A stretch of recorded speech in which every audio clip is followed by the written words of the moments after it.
अरे वाह! इसरो मतलब अपने भारतीय अंतरिक्ष अनुसंधान संगठन से एक बहुत बड़ी खबर आई है। जी हाँ। और ये सिर्फ वैज्ञानिकों या इंजीनियरों के लिए ही नहीं लग रही। बिल्कुल, सतीश धवन अंतरिक्ष केंद्र शार की तरफ से है ये। हाँ, शार ने 2025 के लिए नौकरियों का जैसे पिटारा ही खोल दिया है। हमारे पास जो जानकारी है वो जॉब वैकेंसी के अवलोकन से है। जी। तो आज का हमारा मकसद है कि इस अवसर से जुड़ी जो मुख्य बातें हैं वो समझे। कौन से पद हैं, है ना, योग्यता क्या चाहिए, प्रक्रिया क्या है। चलिए इस जानकारी को थोड़ा और खोलते हैं। हाँ, और ये ध्यान देने वाली बात है कि इसरो में काम करना तो खैर प्रतिष्ठित है ही, पर इस बार जो भूमिकाएं हैं वो काफी अलग अलग तरह की हैं। हम्म। मतलब ये भर्ती सिर्फ बड़े वैज्ञानिकों के लिए नहीं है, ये तो कई अलग अलग स्किल्स वाले लोगों के लिए दरवाजे खोल रही हैं। हाँ, यही तो सबसे खास बात लग रही है। तो देखें जरा, अधिसूचना आई है 16 अक्टूबर 2025 को जी। और ऑनलाइन अप्लाई करने की आखिरी तारीख है 14 नवंबर 2025। कुल 141 पद हैं।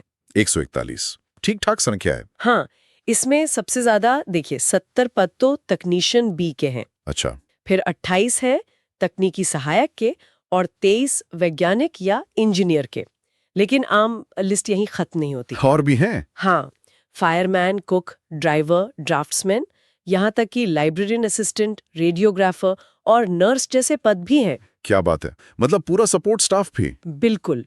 इसका मतलब हुआ कि अगर किसी के पास आईटीआई है या डिप्लोमा है या फिर ग्रेजुएशन की डिग्री है, लगभग हर किसी के लिए कुछ ना कुछ है यहाँ। सही है। पूरी डिटेल जानकारी तो खैर उनकी आधिकारिक वेबसाइट www.shar.gov.in पर मिल जाएगी। आपने जो ये पदों की गिनती बताई ना, उसमें एक चीज पे गौर करना चाहिए। हाँ बताइए।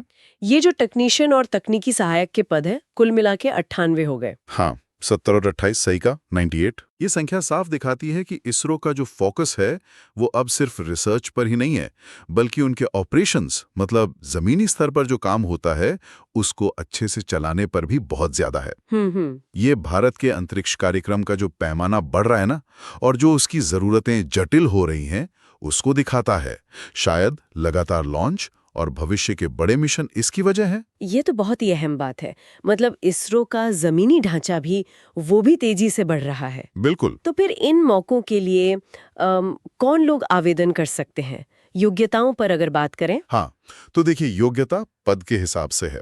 जैसे टेक्नीशियन बी के लिए संबंधित ट्रेड में आईटीआई सर्टिफिकेट चाहिए होगा। आईटीआई वालों के लिए अच्छा मौका है। जी। फिर तकनीकी सहायक के लिए इंजीनियरिंग में डिप्लोमा मांगा है, और वैज्ञानिक या इंजीनियर पद के लिए तो संबंधित विषय में बीई या बीटेक की डिग्री चाहिए। ठीक है। और जैसा आपने बताया, दूसरे पद भी हैं। हाँ, जैसे फायरमैन, कुक, ड्राइवर। हाँ, तो इनके लिए आमतौर पर 10वीं या 12वीं पास होना और साथ में कुछ अनुभव या कोई खास लाइसेंस, जैसे ड्राइवर के लिए जरूरी होगा। अच्छा। और उम्र सीमा, एज लिमिट क्या है? उम्र की बात करें तो ज्यादातर पदों के लिए ये 18 से 35 साल के बीच है। ठीक है। लेकिन इसमें कुछ अपवाद हैं। जैसे फायरमैन के लिए ये सीमा थोड़ी कम है, 18 से 25 साल। अच्छा, फायरमैन के लिए 25 तक। हाँ, और कुछ वैज्ञानिक पदों के लिए अधिकतम उम्र 30 साल रखी गई है, और ये उम्र की गणना 14 नवंबर 2025 के हिसाब से होगी। 14 नवंबर 2025, ठीक है। अच्छा, और आवेदन फीस वगैरह उसका क्या है? हाँ, आवेदन शुल्क है। सामान्य और ओबीसी उम्मीदवारों के लिए 250 रुपए हैं। 250 रुपए? लेकिन अच्छी बात यह है कि एससी, एसटी, पीडब्ल्यूबी यानी दिव्यांगजन, सभी महिला उम्मीदवार और भूतपूर्व सैनिकों के लिए कोई शुल्क नहीं है। अरे वाह! ये तो बहुत बढ़िया है, खासकर भूतपूर्व सैनिकों और महिला उम्मीदवारों के लिए। जी, और भूतपूर्व सैनिकों के लिए तो ये और भी खास है, क्योंकि उन्हें न सिर्फ फीस में छूट है, बल्कि सरकारी नियमों के हिसाब से ऊपरी आयु सीमा में भी रियायत मिलती है। अच्छा, उम्र में भी छूट है? हाँ, उनका जो अनुभव और अनुशासन होता है उसको देखते हुए ये उनके लिए सच में एक बेहतरीन अवसर हो सकता है। बिल्कुल सही कहा। तो मान लीजिए कोई योग्य है, फीस भी ठीक है और आवेदन करना चाहता है, तो आगे क्या? मतलब चुनाव कैसे होगा? और सबसे जरूरी बात, काम के बदले मिलेगा क्या? सैलरी, सुविधाएं? हाँ बिल्कुल। देखिए, चयन प्रक्रिया काफी सीधी और पारदर्शी रखी गई है। ज्यादातर पदों के लिए पहले एक लिखित परीक्षा होगी। Written test? जी। जो इसमें पास होंगे उन्हें फिर स्किल टेस्ट या प्रैक्टिकल टेस्ट देना होगा। ये पद पर निर्भर करेगा। अच्छा, प्रैक्टिकल भी होगा? हाँ, जहां जरूरत होगी। और कुछ तकनीकी या वैज्ञानिक पदों के लिए इंटरव्यू भी हो सकता है। ओके। आखिरी चुनाव जो होगा वो पूरी तरह से मेरिट के आधार पर ही होगा। अब बात करें वेतन और सुविधाओं की। हाँ, ये जरूरी है। तो आईएसआरओ क्योंकि केंद्र सरकार का संगठन है, तो यहाँ 7वें वेतन आयोग के अनुसार वेतन मिलता है। अच्छा।